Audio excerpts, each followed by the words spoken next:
What a win for the Oklahoma City Thunder over the Golden State Warriors. Josh Giddey dropped 17 assists. Why this win was monumental for the Oklahoma City Thunder. You are Locked On Thunder, your daily Oklahoma City Thunder podcast. Part of the Locked On Podcast Network, your team every day.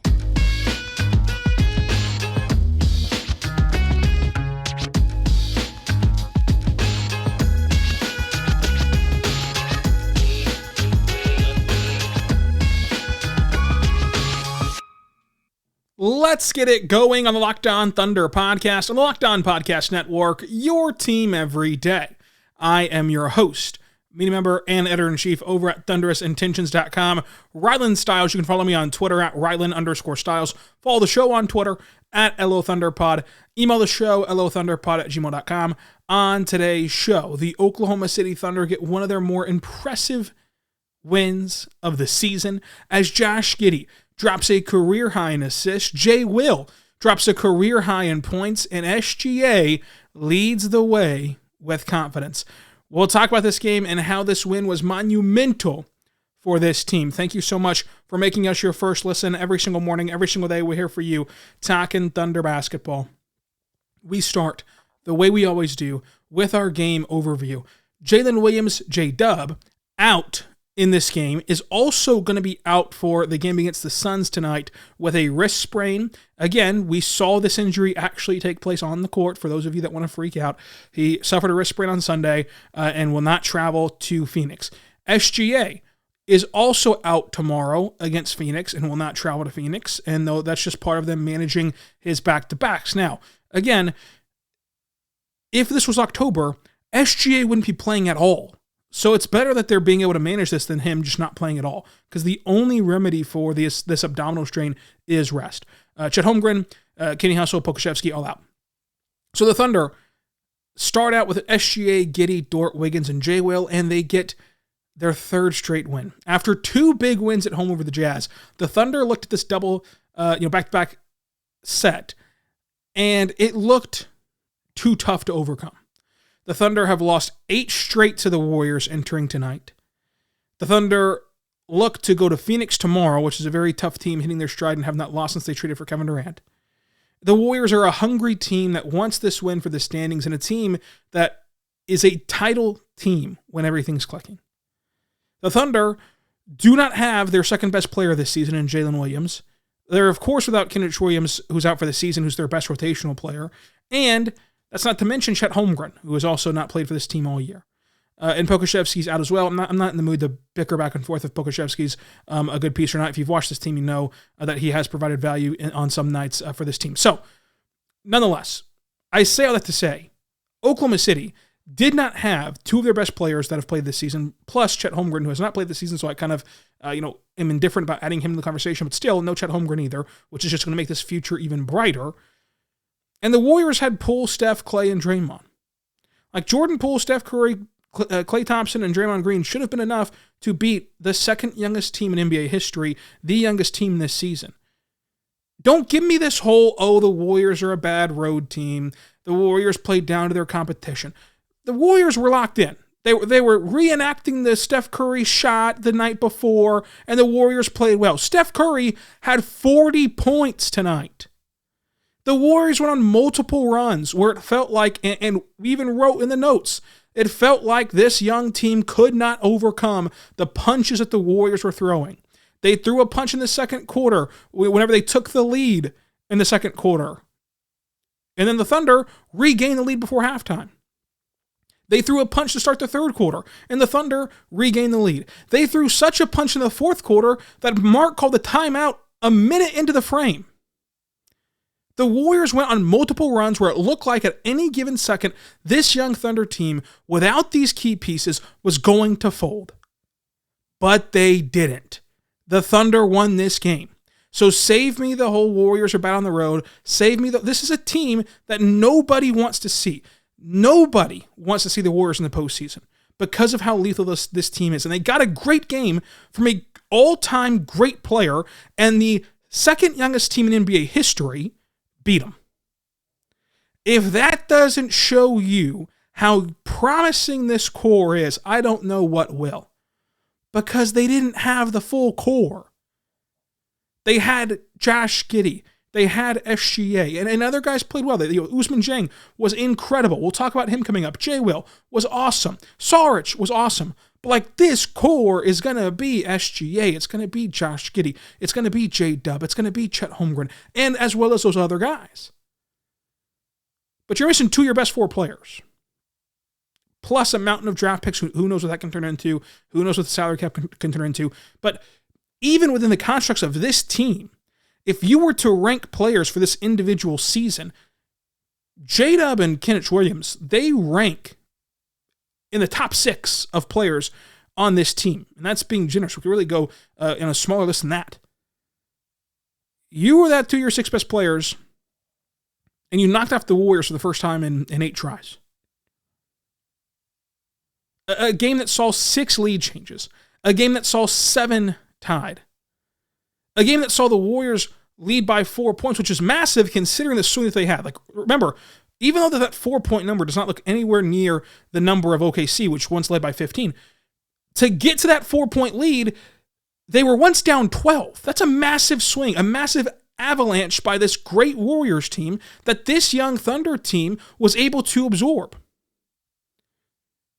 This young Thunder core is going to be elite. There's not really any ifs, ands, or buts about it. Because they're already playing at this level, no matter the adversity that they face. You come into this season expecting, okay, they're going to win 20 games, as John Hollander famously said. 20 games. Then they're a nice upstart story where they're on fire in December, they're on fire in January. And then post-All-Star break, they lose 5 straight. They're supposed to tank. And in between all those facts, you lose Chet Holmgren for the year in August. You lose Jaylin Williams for the season. Pokusevski's missed extended time. Jeremiah Robinson-Earl's missed extended time. To where now, when he comes back from injury, does not look anywhere near the same player. SGA's missed games, on that 5-game losing streak, but also games where you've won without SGA.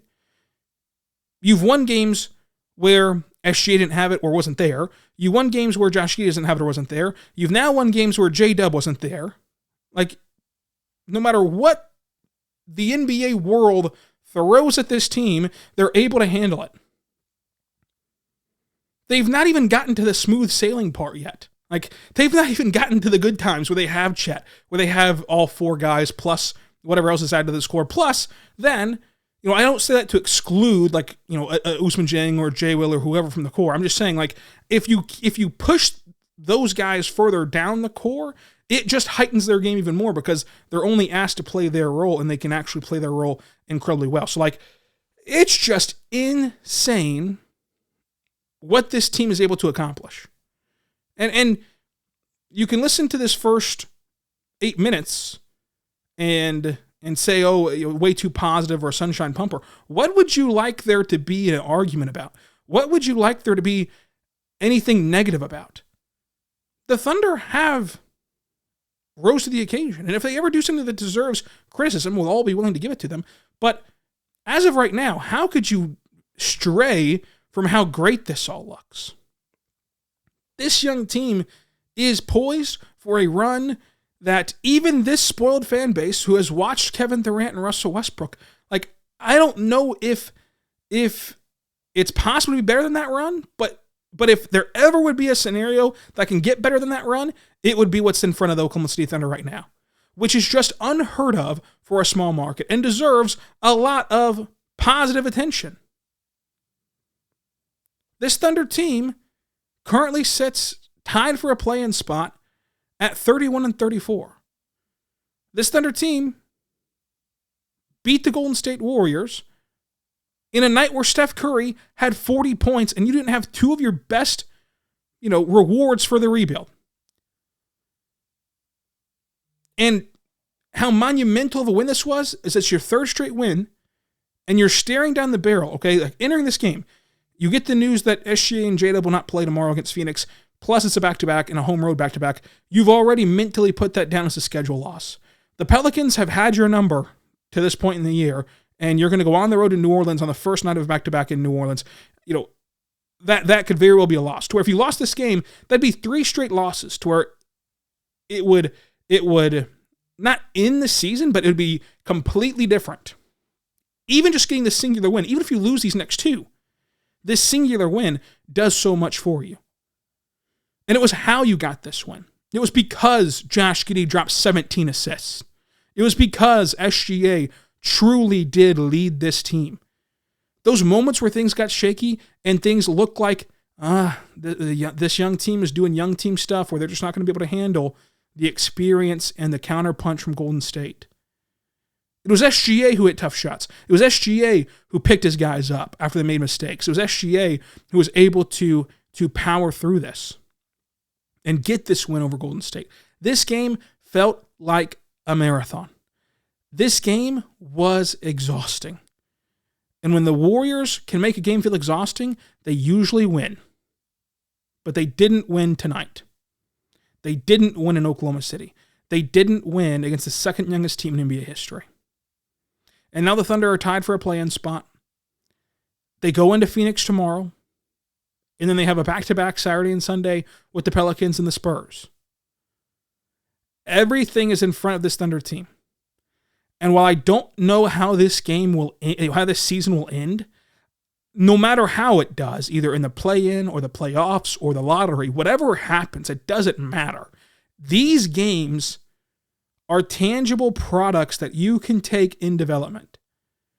Development does not mean that you just lose every game. Like, development means you play the champs, you play this dynasty that we've hardly seen before in sports history. You play guys like Steph Curry down to the wire and overcome it and win. And you can take those lessons of how you won them and implement them into the rest of your career, the rest of your season, the rest of your whatever. I'll tie it up like this before we dive into individual performances. If this is how these guys are going to play in big games, then you add in the production level that we expect J-Dub to have in big games, that we expect Chet Holmgren to have in big games, then there should be no more people on the reservation of what the Thunder are going to do. To even keep this game close, given all the adversity, is amazing. To win it and overcome those punches by Golden State is incredible. It's unbelievable. Expect the unexpected with OKC. That's probably the best note to end it on. Is if this is how they play in big moments and in big matchups and big games and big nights, the sky is the limit for what this team can accomplish, especially as they get healthier and healthier and healthier, especially as they add to their core. The Thunder have been dealt a bad hand this year, but you wouldn't know it because they fought through adversity so well. We'll talk about Josh Giddey. We'll talk about SGA. We'll talk about this team more coming up. But first, I want to tell you right now about our good friends over at the Ultimate GM. Folks, I'm really geeked out about our new partner and sponsor for today's episode. It's the mobile game Ultimate Pro Basketball GM. If you've ever dreamed of becoming Sam Presti, an NBA GM, and managing a basketball franchise, your dream can finally come true with this game. It is definitely for you if that's the case. Manage every strategic aspect of your team, play through the season, and lead your team to glory. You're responsible for hiring the right coach and assistants, for trading and training players, for making draft picks, for navigating your franchise through free agency, through the draft, the ups and downs, and the turmoil of a season. All this in a challenging but realistic game, and in this kind of world of Ultimate Pro Basketball GM. It's completely free and playable offline. You can play on the go as you want and when you want to. Folks, I'll tell you right now, we got this new sponsorship and we started a Locked On League and we're all addicted to it. The productivity in the Locked On headquarters gone down a little bit just because we're all laser focused on playing Ultimate Pro Basketball GM. It's that addicting. It's that fun. So check it out today. Make sure that you go and have some fun, because Locked On Thunder listeners can get a 100% free boost in their franchise whenever you're using promo code Locked On in the game store. So make sure you check it out today. To download the game, go visit probasketballgm.com and scan the code, or just look it up in your app store. That's probasketballgm.com, or look it up in your app store on Pro Basketball GM. So check it out today. Ultimate Basketball GM. Start your dynasty today. It's a lot of fun. It is a lot of fun. We're back on the Locked On Thunder podcast, on the Locked On Podcast Network, your team every day. Thank you so much for making us your first listen every single morning, every single day. We're here for you, talking Thunder basketball. For your next listen, please check out the Game podcast to recap the night before in the association. But right now, let's talk Josh Giddey. 17 points, 17 assists, 11 rebounds, another triple-double in the young career of Josh Giddey. For the turnover crowd, he had 3 turnovers, while dishing out 17 assists, 17 points, and 11 rebounds. And one of those turnovers was just a silly airmailed pass to Isaiah Joe at the end of the game. Like in the flow of the actual game, two turnovers. 1 for 4 from 3, 4 for 4 at the line, 54% from the floor. The tough spinning layup, the strong downhill finishes, which led to him getting to the line more. Obviously, 4 is still not a crazy number, but like it's usually 0 for Josh Giddey. So getting there back-to-back times to start the second half was incredible. All of that was so good. But the passes that he was able to make, from whipping the pass from one side of the court to the other, from scrapping for that rebound to somehow find SGA on the cut, which I still do not know how he saw that window to get the ball between the defenders off of an offensive rebound back below the basket at the baseline to somehow get it over and whipped over to SGA cutting down the lane. It's just insane. He manipulates the defense, he dictates the defense, and he puts you at such a disadvantage defensively. And a lot of these assists came in the flow of a half-court game. And Mark preached on that after the game, where like prior to this night, a lot of his assists came in the flow of like fast breaks. But tonight, it was him orchestrating an offense, driving kicks, driving dishes for Josh Giddey. And one way that he was so lethal is in the post. Because when he'd post up Jordan Poole, that's not a matchup the Warriors want. But you know what else is not a matchup the Warriors want? Whenever the Warriors send a double team. Because Josh Giddey is an elite passer. Yes, elite passer. So when you send the double, he's able to know where the double came from, who's open, and get the ball to the open guy. Or in one case, which was a great play, didn't end in points, but like this is something that can actually add up down the line. When you send that double, he kicked the ball across the court to SGA. Well, guess who switched on to SGA at that point? Poole. So now your most lethal ISO scorer in SGA is now matched up with Jordan Poole, a below-average defender. Like, he's able to either find the open man or at least find a advantageous switch for OKC when you double him. And if you don't double him, well, he can take advantage of Poole in the post.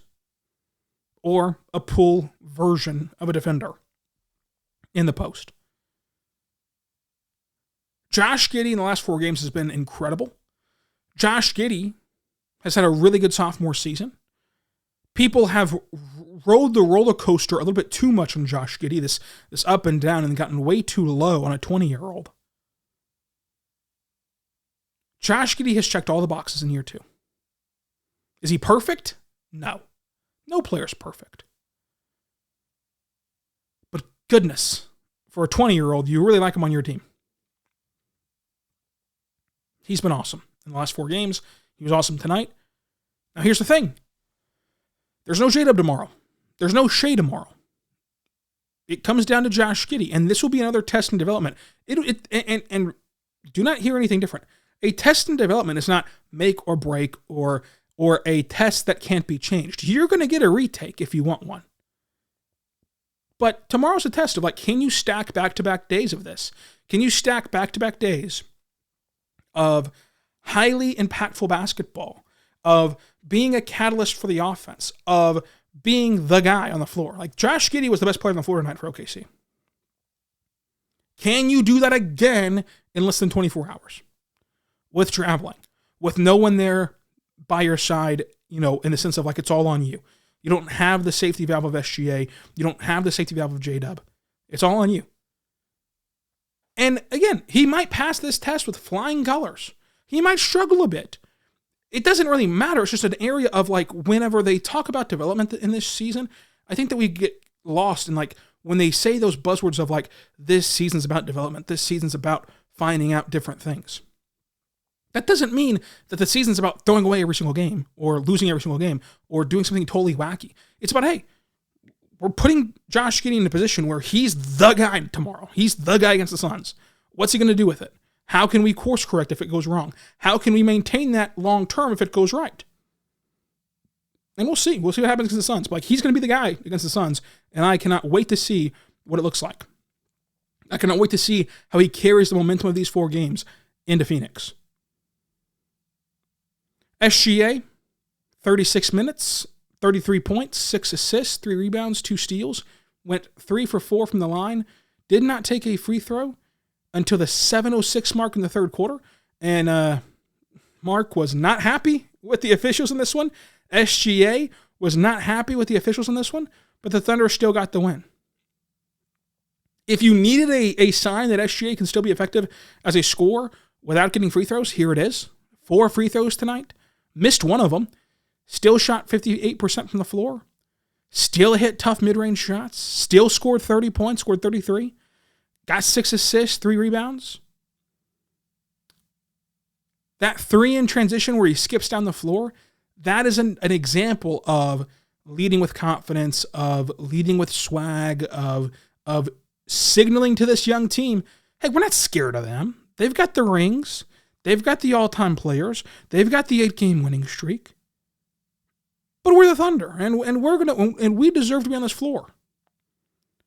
He was that steadying hand of like, yeah, okay, they punched us in the mouth. Let's punch them back. Move on. He was the guy that kind of led them through those shaky times. He had some great passes as well. Like that pass to Wiggins was incredible. He's an elite mid-range player. We already knew that. But the pump fake step-through move is one of my favorite Shai moves. Like, we all fell in love with that scoop layup in his first year in OKC. But the pump through, the pump fake step-through, it's just awesome to watch. It truly is awesome to watch. And speaking of the young core, we're going to talk about Ousmane Dieng. We're going to talk about Jay Will. Let's even throw in Dario Saric here, too, coming up. But first, I want to tell you right now, but good friends over at FanDuel. Folks, FanDuel is awesome. FanDuel is where you want to be at because it's America's #1 sports book. FanDuel, and it's the midway point of the NBA season, so there's no better time to jump in right now and download FanDuel because new customers get a no-sweat first bet up to $1,000. That's bonus bets back if your first bet does not hit. Just download the FanDuel app, and it's safe, secure, and super easy to use. Then you can bet on everything from the money line to points scored to three-pointers drained to the spread, anything that you want to bet on. And FanDuel lets you combine bets for a bigger chance to win a bigger payout on the same game parlay. So do not miss this chance at a no-sweat first bet to $1,000 on bonus bets when you go to FanDuel.com/lockedon. That's FanDuel.com/lockedon to learn more. Make every moment more with FanDuel, the official sports betting partner of Locked On and the NBA. You can bet on tonight's game against the Suns with the Thunder being 13.5-point underdogs in this game. Remember, no SGA, no J-Dub, but 13.5-point underdogs in Phoenix in this game, according to FanDuel. So go bet on that as you wish at FanDuel.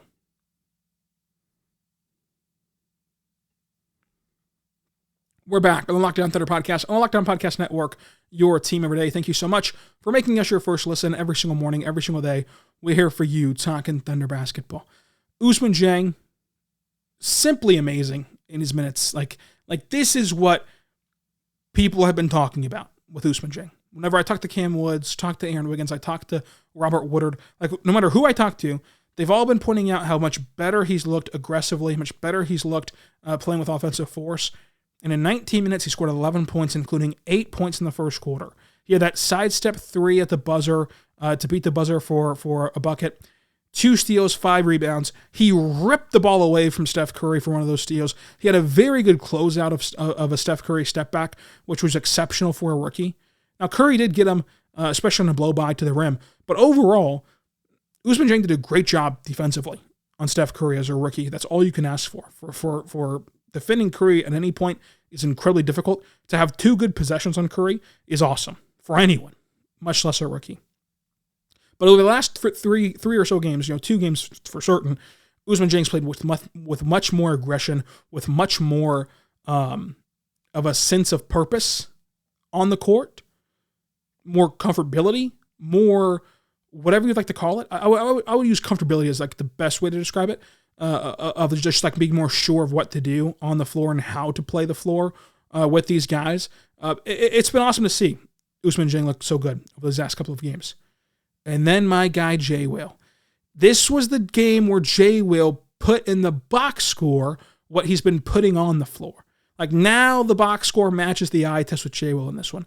15 points, 6 rebounds, 2 assists, a steal, set some nasty, massive screens, a couple baseline jumpers, one off the inbound, which was great. Another one came from a flyby, got a shot fake, flyby defender, dribbles in, takes a long 2 instead of a 3 because he was able to relocate. 3 for 5 from 3, led off the game with a 3, and then hit timely threes to energize his team, which was awesome. 60% from the floor.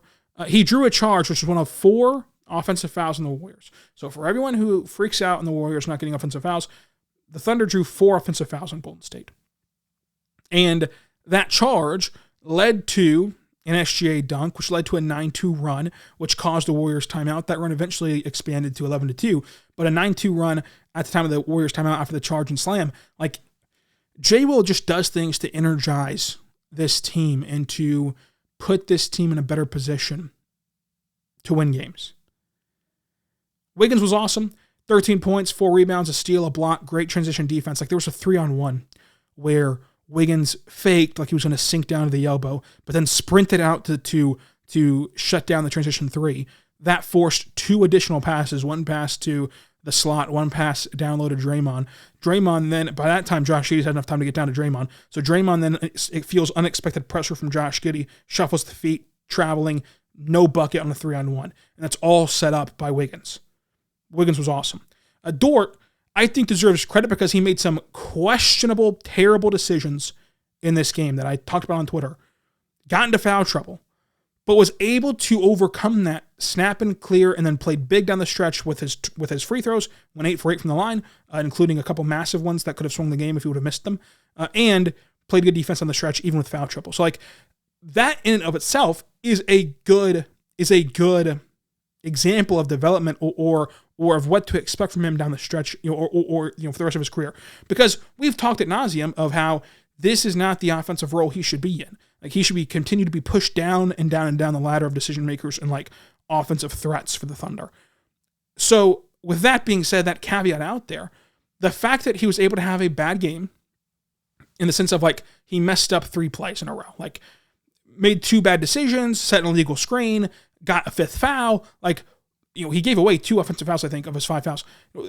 Doing all that, but still being able to go to the bench, regroup, come back in, and make a huge impact, in a winning impact, I think is important to note for any player. But it just shows the, however you want to phrase it, mental fortitude to overcome a bad start and still have a really good impact in the end. Isaiah Joe hit a shot from Curry range, which was the exclamation point on this win. Lindy Waters also deserves a shout-out. 7 points in 6 minutes.